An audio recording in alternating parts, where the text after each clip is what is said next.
മലയാള mini screen പ്രേക്ഷകർക്ക് ഏറെ ഇഷ്ടപ്പെട്ട പരമ്പരയാണ് മഞ്ഞുരുകും കാലം. പരമ്പരയ്ക്ക് ശേഷം മാളവികയെ നായികയാക്കി എത്തിയ മിന്നൂസ് കിച്ചൺ.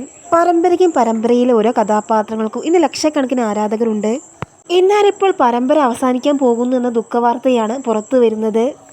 പരമ്പര ഇപ്പോൾ ക്ലൈമാക്സിലേക്ക് എത്തിയിരിക്കുന്നു എന്ന ദുഃഖവാർത്തയാണ് പരമ്പരയിലെ ആരാധകരെ തേടി എത്തിയിരിക്കുന്നത്. എന്നാൽ ഇത്രയും പെട്ടെന്ന് പരമ്പര അവസാനിക്കുമെന്ന് ആരാധകർ പ്രതീക്ഷിച്ചിരുന്നില്ല എന്നാണ് പുറത്തു വരുന്ന റിപ്പോർട്ടുകൾ. പരമ്പര അവസാനിക്കുന്നതിൻ്റെ ദുഃഖത്തിലാണ് ആരാധകരെല്ലാവരും. തുടക്കത്തിൽ വളരെ നല്ല രീതിയിൽ തന്നെ മുന്നോട്ട് പോയിരുന്ന പരമ്പര, എന്നാൽ പിന്നീട് കഥാപശ്ചാത്തലവും പുതിയ കഥാപാത്രങ്ങളുടെ വരവുമെല്ലാം പരമ്പരയുടെ റേറ്റിങ്ങിനെ ബാധിച്ചു. ഇതുകൂടിയാണ് പരമ്പര അവസാനിക്കാൻ പോകുന്നു എന്ന് അറിയാൻ സാധിച്ചത്. മലയാള മിനി സ്ക്രീൻ പ്രേക്ഷകർക്കെല്ലാം ഏറെ ഇഷ്ടപ്പെട്ട നടിയാണ് മാളവിക.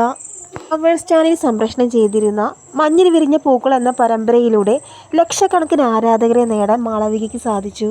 അതിനു മുൻപ് ശേഷവും ഒരുപാട് പരമ്പരകളിൽ മാളവിക അഭിനയിച്ചിട്ടുണ്ട്.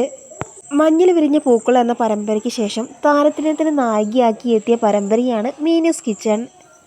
എന്നാൽ ഇപ്പോൾ പരമ്പര അവസാന ഘട്ടത്തിലേക്ക് എത്തിയിരിക്കുന്നു എന്ന വാർത്തയാണ് പുറത്തു വരുന്നത്.